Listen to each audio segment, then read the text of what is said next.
पीले दांत वाली बहू। रंजना कभी ब्रश नहीं करती थी। उसे कितनी बार उसके माँ बाप ने डांटा, लेकिन उसका कोई असर उस पर होता ही नहीं था, जिस कारण से उसके दांत पीले पीले हो जाते हैं। शादी के बाद अरे बहू, वैसे तो तुझ में कोई कमी नहीं है, पर तेरे दांत इतने पीले कैसे हैं बेटा? कैसे है मतलब? कोई सर्जरी थोड़ी ना कराई है। वो तो क्या नाम, मैं ब्रश नहीं करती थी तो पीले हो गए। अब क्या करूं? आप कहें तो लाल करवा लूं या फिर काले? यार ये क्या है, क्यों माँ से लड़ रही हो? लड़ रही हूँ? अरे मैं लड़ रही हूँ या ये बोल रही है कि दांत पीले हैं, पीले। अरे तपस्या थोड़ी ना की है इन्हें पीले करने के लिए। बकायदा ब्रश नहीं किया है 20 साल तक, तब जाकर। छी, कैसी बात कर रही हो? ये उस वक्त तो पीले नहीं थे जब हम लोग तुम्हें देखने आए थे। अरे तब साफ करवा लिया होगा डेंटिस्ट के पास जाकर।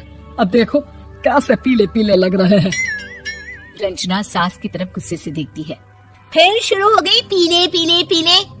अरे पीले तो तब भी थे जब मेरे हाथ का रसगुल्ला उड़ा उड़ा कर खा रही थी और बोल रही थी, लड़की नहीं गुणों का खजाना दे रहे भाई साहब आप।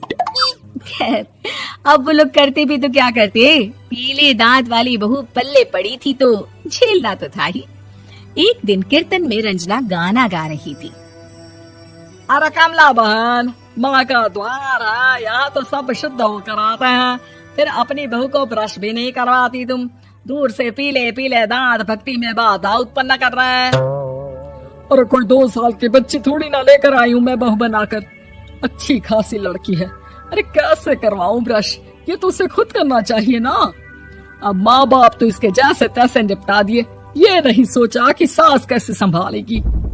सास बहू को लेकर घर आ जाती है, लेकिन सोच लेती है कि अब इसे लेकर कहीं नहीं जाएगी।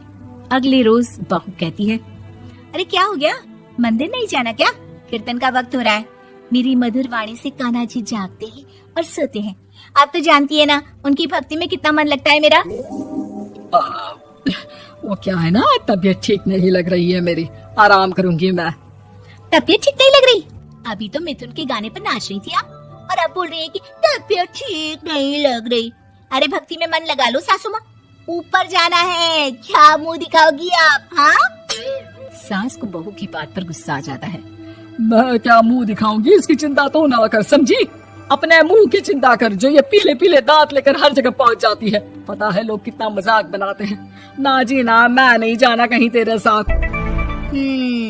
तो ये बात है, कोई ना, मत जाओ, मैं अपने कमरे में ही बैठकर भक्ति कर लूंगी। ऊपर वाला दांत थोड़ी ना देखता है, मन देखता है, भावना देखता है।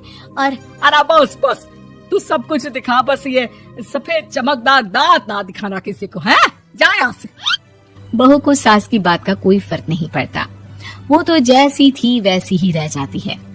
सुबह नहाकर किचन में खाना बनाना, फिर खाना खाना, कीर्तन भजन करना और सो जाना। एक दिन, माँ जी मैं सहेली के घर जा रही हूँ, शाम को लेट आऊंगी। हाँ हाँ तो जाना, मैंने कौन सा तेरी आरती करनी है घर पर बैठकर। रंजना सहेली के घर जाती है, जहाँ वो पार्टी में जाने की तैयारी कर रही होती है। अरे शिखा, कहाँ जाने की तैयारी कर रही है? मैं गलत वक्त पर आ गई क्या? अरे नहीं यार, उल्टा सही वक्त पर आ गया। मैंने ये साड़ी और ज्वेलरी निकाली है यार, शाम को इनके ऑफिस की एक पार्टी में जाना है। बताना कैसा लग रहा है ये सब? नहीं यार, इस ड्रेस के साथ तो वो वाली ज्वेलरी अच्छी लगेगी। हाँ हाँ सही बोल रही है, मैंने ध्यान ही नहीं दिया। वैसे तो हमेशा से मस्त फैशन सेंस रखती है। तो बड़ा जाती होगी ना पति के साथ पार्टी में। रंजना कुछ नहीं बोलती, बस सोचती है कि यार काश ये बात सही हो जाती, पर मैं क्यों नहीं जाती पार्टी में? क्या इन लोगों की कोई पार्टी होती नहीं होगी? रंजना घर आती है और रात में पति से सवाल करती है, एक बात बताइए, आप मुझे किसी पार्टी में क्यों नहीं ले जाते? क्या आपके यहाँ ऑफिस में पार्टी नहीं होती? पति बेचारा क्या कहता कि दांत पीले हैं तुम्हारे इसलिए। अरे कोई पार्टी होती नहीं हम लोगों के ऑफिस में, तो कहाँ से लेकर जाऊं? और मार्केट, मॉल, कहीं वीकेंड घूमना, कहीं तो। अरे यार सारे हफ्ते में एक छुट्टी मिलती है, तो सोचता हूँ कि आराम ही कर लूं। क्यों? रंजना मन मार के रह जाती है। पहले कभी सास के साथ मंदिर जाया करती थी, लेकिन वो भी सास ने ले जाना बंद कर दिया। घर बैठी बैठी रंजना बोर हो जाती है, तभी उसे आइडिया आता है और वो मायके जाने का सोचती है। सासू माँ, 2 दिनों के लिए मम्मी के घर जा रही हूँ। अच्छा अच्छा ठीक है, आराम से जा।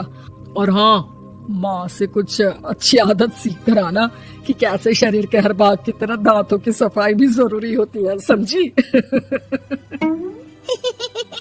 शुरू हो गई ना आप। वो लोग आपकी तरह नहीं है कि छोटी छोटी बात का बतंगड़ बना दे। उन लोगों के लिए मैं मायने रखती हूँ, ना कि मेरे पीले पीले दांत। रंजना माँ को बिना बताए उन लोगों को सरप्राइज देती है, लेकिन जैसे ही वो दरवाजे पर पहुंचती है, अंदर देखती है कि घर वाले कहीं जा रहे होते हैं। अब माँ, काश रंजना दीदी के दांतों वाली प्रॉब्लम नहीं होती तो वो भी हम लोगों के साथ चलती ना बुआ जी की बेटी की शादी में। हाँ बेटा, लेकिन अब उसे कौन समझाए कि उसको उसके पीले दांत नहीं दिखते, लेकिन उसके आसपास के लोगों को कितना एम्बैरेसिंग फील कराते हैं। मुझे तो कितनी बार उसके स्कूल की टीचर ने शिकायत की कि उसके साथ कोई लड़की बैठना भी नहीं चाहती और ना ही कॉलेज में कोई उससे बात करना चाहता था, लेकिन पता नहीं क्यों उसे ये बात समझ में ही नहीं आती। कोई कमी नहीं है उस लड़की में, बस यही कि दांत पीले हैं। वो तो भला हो जीजा जी और उनकी माँ का, जो दीदी को जैसी है वैसे ही रखा हुआ है। रंजना को अपने घर वालों की बात सुनकर बहुत दुख होता है। वो सोचती है कि वो क्या करे, लेकिन फिर वो सीधा डेंटिस्ट के पास जाती है, अपने दांत चमकाती है और कसम खाती है कि वो रोज ब्रश करेगी। अरे क्या हो गया, तुम तो 2 दिनों के लिए गई थी ना, पर कोई ना, अच्छा है चलो आ गई तो। रंजना सास के सामने आकर खड़ी हो जाती है और पूरी स्माइल करती है, उसके चमकदार दांतों को दिखाती हुई। हैं? चले मंदिर। माँ, मुझे माफ कर दीजिए, मैंने आप लोगों को बहुत एम्बैरेसिंग फील करवाया। मैं आज से रोज ब्रश करूंगी।